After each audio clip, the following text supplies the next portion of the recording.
Most of us who are in the market for a small B-segment hatchback would probably overlook the Kia Picanto. Now, I don't think it's because of the brand or the specifications, but we probably overlook the car or push it aside because of the price. Let's face it, at 54,888, the 1.2-litre manual version of the Kia Picanto is not exactly friendly on the pockets.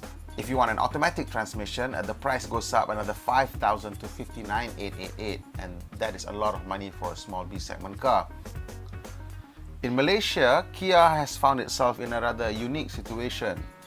Elsewhere, the B-segment Picanto may be considered as an entry-level car, but because of the pricing situation in Malaysia, the Picanto is considered an emotional purchase rather than a rational purchase. It's a lifestyle choice, if you must. So can the Kia Picanto hold its own as a lifestyle choice vehicle? First and foremost, a lifestyle vehicle has to be desirable, it has to be beautiful, it has to be cute, it has to be unique, it has to be something that says something about you, it has to be a statement. Well, styling-wise, the Picanto is rather cute. It's not as cute as maybe the Mini, but it still stands out in a crowd, if for nothing else other than the fact that it's quite rare in Malaysia. They have wisely, I think, kept the flank quite simple, and this will help the car to age more gracefully. At the rear, to make it more unique and more easily identifiable, they've given the Picanto a very unique tail lamp combination design. It's very sparkly with the use of LED lights and also light bars. So at night, if you look at it from far, you immediately know that this is a Picanto. And I think that's something that people are looking for these days in car designs. Overall, I think that the shape is quite youthful, it's quite sporty, it's quite friendly, and should appeal to younger buyers as well as more mature motorists. The main visual difference between the 1.2-litre manual and automatic is in the alloy wheels. The automatic gets 15-inch alloy wheels while the manual gets 14 inches. Kia is offering quite a few convenience features with the Picanto. One of the things that I think is very nice is the auto light or the welcoming light, which stays on for you for about 30 seconds so that when you're arriving home at night and you need a bit of light to open the door, it's there for you.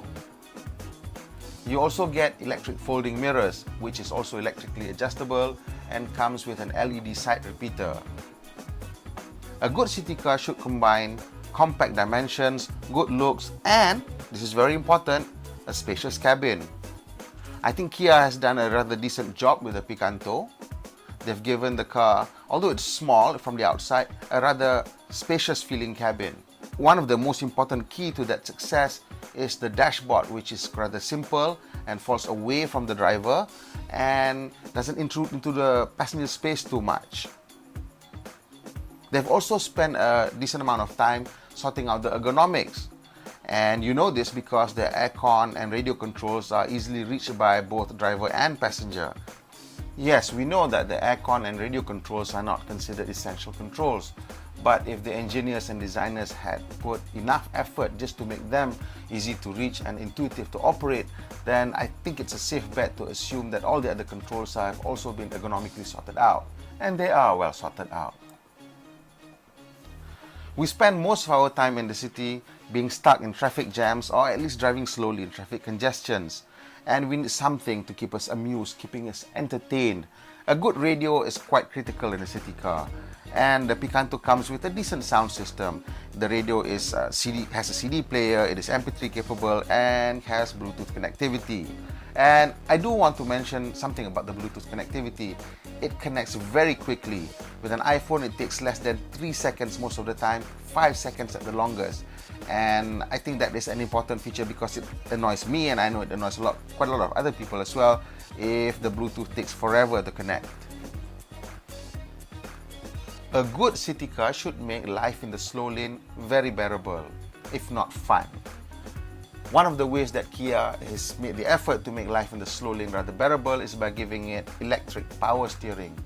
Never mind the technicals, simply what it means is that with an electric power steering, they can make the steering feel feather-light at slow speed. You know, when we are in traffic jam, we are in congestion, and we want to change lanes, everything is very light. When we're going to park the car, everything is very light. Now, as soon as the speed picks up, they then remove the power assistance appropriately to an appropriate level, giving it a naturally weighted feel. And I think in this Picanto it works quite well. It's not the most sensitive or the most accurate of steering, but then again, this is not a racing car, it's a city car. If you're looking for an area where the Kia Picanto excels, I think it's in the safety area. Both models come with 6 airbags, that's dual front, dual side and dual curtain airbags. It also comes with isofix anchors at the back for child seats, and it has electronic stability control, anti-lock brakes, brake assist, traction control, hill assist, hill start assist, speed sensing auto door lock, and impact sensing auto door unlock. So you are not losing anything in terms of safety at all if you choose the Kia Picanto. In fact, it probably trumps some of the bigger cars from competing manufacturers. After spending about a week with the Kia Picanto, there are several things that we really like. Top of the list is the keyless go system. Now, as a city car, this is just so sensible. We get in and out of the car sometimes as many times as 10, 15 times a day. Not ever having to take your keys out of the bag or out of your pocket is just a major convenience. We also like the space of the car. It's not very spacious, but it is enough, especially if you're just driving with 1 or 2 person most of the time. It feels very spacious. They've made the seats slide so far back that even very tall drivers would feel quite at home. Surprisingly, we like also the driving style. Now, I know that, you know, it's not really a hot hatchback or anything like that, but in the city where you need everything to be light, you need everything to be nippy, this car just works. Although it doesn't have a lot of horsepower, the 1.2-liter CVVT engine generates 120 Newton meters of torque and 87 horsepower. That's not a lot, but it's enough. The way that the car has been set up is that the response, the throttle response and gearbox response comes very quickly, and at the end of the day, the car feels very agile, very nippy, and very enthusiastic in the city. However, we are also curious as to why the car is returning about 10.5 liters for 100 kilometers. That's not very impressive for a small city car. Now, we don't know where that's going, and combine that with a 35-liter tank, you run out of petrol just slightly over 300 kilometers, and for most people that could mean visiting the petrol station twice a week. Overall, we're looking at the features, looking at the design, looking at the specifications, safety, the warranty. I think that the Kia Picanto is a very credible lifestyle choice vehicle, and it certainly looks like a good buy when you compare it to the other imported competitors. We give it 7.5 out of 10.